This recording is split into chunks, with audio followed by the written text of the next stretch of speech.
Hey guys, Arcos here, and I want to make a quick video. Just a quick one over Unite. Basically, what things you should know about Unite, and things you really should know and learn, right?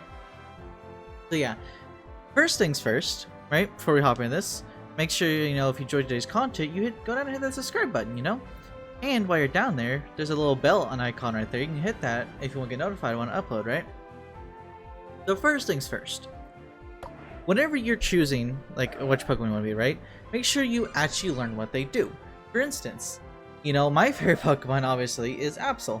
Absol is a big assassin type character. He's also a jungler. Jungle is his best thing. Goes in the jungle, get to level 7. And typically what I would do is I would go Pursuit and I would go Psycho Cut, right? Because, you learn what he does, and you read him oh, Psycho Cut. Okay, whenever you hit the Pokemon with it, it decreases their movement speed, and it also increases your basic, attack damage dealt to them for up to 3 attacks after Psycho Cut hits. Cool! You can kill things faster. Pursuit. Pursuit makes you quickly get to the next to someone in front of you, whatever the location is. Hit them really, really hard, right? And it's a basic attack as well, right? So Psycho Cut combined with it, Pursuit counts as a basic attack. It hits it, and if it does actually land from behind, just note, if it lands from behind, your damage is increased and your move's cooldown's reduced, right? That's a good thing to note. You read what it does, you choose based on what you do. So obviously Pursuit and Psycho Cut is the combo you kind of want to go there, right? That's what you want to do. And of course, you want to read what their abilities do and everything, like Super Luck. So Absol is a very crit-based character. He even has a passive right here, as you see, increases his critical hit rate. So that means, to lead into my next point, right? After you make sure you read what your Pokemon does. Your items do matter. What you have on your Pokemon does actually matter, right? So, for instance, we go here and go to Hell Damage, right? Let's go look at my Absol. I have a Scope Lens, right?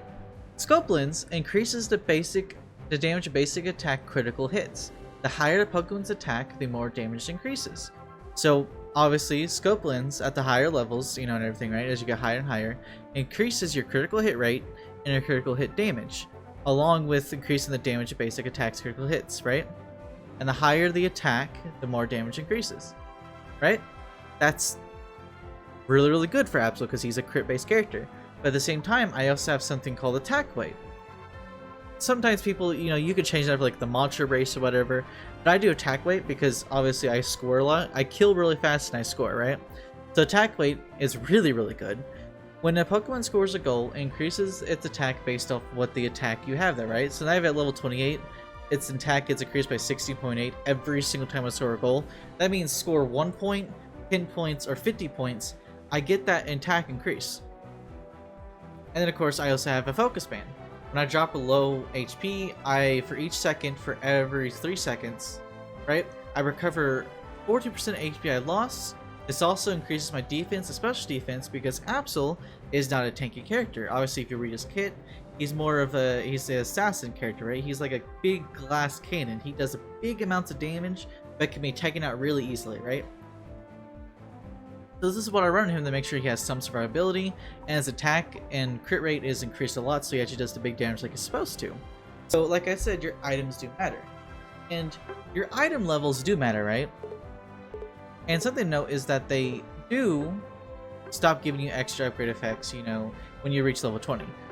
But your item upgrades do matter. As you see here, if I were to upgrade this once right now, 300 up to level 30, level 30 it goes from 11.2% critical hit damage to 12%, right? So that's a big boost. 0.8% is actually a big boost in damage when it comes to critical hit damage, right? Because normally Absol, if I'm hitting from behind, I do like 600 to 700, but if I crit, I do like 2000. But if you do 0.8% of that, right? So like whenever it's like 11.2%, I do a 224 damage extra, right? That's the extra amount of damage on top of the critical hit damage I did before. Also, of course, stacking with my attack and everything. But if I go up to 12%, right? I do go from 224 to 240. That's a big amount considering that most Pokemon have, I think, around like 900 HP, I think is what it is. Whenever you get the higher levels. I think it's somewhere in there, and maybe it's smaller than that. But basically, no, it's like 3,000, sorry. 3,000. 900 is like in small, is when you're smaller levels. Like I do like, it's like 3,000 HP. I'm doing a lot of damage, dude. Most of their HP just gone just like that, right? Most of the HP is gone when I do that big amounts of crits. So your items do matter. If you look at your kit and base your items around what they do, you know, it does matter. And just for another example, for instance, Blastoise, right? Blastoise is a very big, like, offensive tank where he has a lot of HP and can do a lot of damage with that HP, right? Because his passive and stuff, you know? With his moves and everything, he makes it where his basic attacks, when he's doing rapid spin, he does his water spout counts as like a basic attack. It starts doing tons of damage if you hold it. Also the fact that he negates it and everything, right? And he can tank hits, he can negate special effects and everything. Like for instance, Wigglytuff's Sing. So obviously I'm gonna go for having him to have attack and more base attack speed. Yeah, you can know where he can make tank more and heal himself, plus give him more self HP and also give shields to the partner that's with me so I can help protect them and everything, right? Obviously, yeah, as you can see, your items do matter, right? Another thing to note, Dreadnought. Dreadnought is really, really important, right? Here's the thing, right? You want to get the first 2 Dreadnoughts. At least you want to attempt to, right? Dreadnought gives you 20 points. Everyone 20 points. It gives everyone a shield that you can use to score, or you can just take some hits and everything, right? If you get 2 Dreadnoughts and everyone scores with those Dreadnoughts, it can help you basically counteract if you lose Zapdos, right? It's not guaranteed to help counteract Zapdos if you lose it, but it helps negate the effects of Zapdos, right? Because it gives you a lot of points to score and gets you ahead, right? Get those goals gone. But here's the thing, right? You never want to get the 3rd Dreadnought, because if you did not know, the 3rd Dreadnought, what it does is that it makes it to where, like, it's every single Dreadnought does this, but the 3rd Dreadnought is very important because the 3rd Dreadnought is 30 to 40 seconds away from Zapdos, right? Every time you kill a Dreadnought, for the next 90 seconds, you deal half damage to Zapdos. So what happens is, if you get that 3rd Dreadnought, for 50 seconds or more, right? For 50 seconds or more of fighting that Zapdos, your team does half damage to it, which is really bad considering you need to get the Zapdos. Like, Zapdos is one of the most important things of the game besides Dreadnought. Dreadnought's like the second most important thing, right? That you need to get. Dreadnought is so important for the first 2 that it's okay to have all 5 team members go bottom and take Dreadnought, right? That's how important Dreadnought is.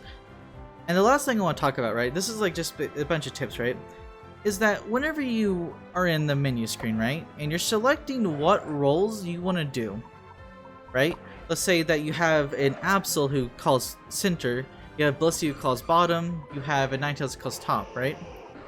Whenever if 2 people call bottom, those 2 people go bottom, right? That means either you go top or you go center.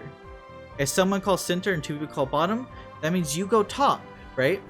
When someone calls jungle, that means that they have a jungler kit base when it comes to items and their passive and attacks. For instance, when I play Absol, my Absol is a jungler, right? I'll go in the jungle, I'm going to jungle kill the 2 core fish and kill the Ludicolo and Bouffalant, and then I will choose either go top or bottom depending on who needs it more. Until the jungle spawns back again, the core fish up top, and then I jungle until I'm level 7. Once I'm level 7, I will usually pick bottom lane, and because, you know, bottom lane is what Dreadnought spawns, so I usually stay bottom lane after that. Because junglers, they get XP really, really fast to get their moves really, really fast as well. For instance, there are some really good junglers. For instance, Abs is a good jungler, Garchomp can be a good jungler, Gardevoir's a good jungler, Talonflame's a really good jungler, Zeraora is a really good jungler, and then Machamp's a really good jungler, right? And obviously there's a few more, but those are like the main ones I want to mention. When those people call jungle, you let them get jungle because they'll get their moveset fast. For instance, let's look at his moves, right?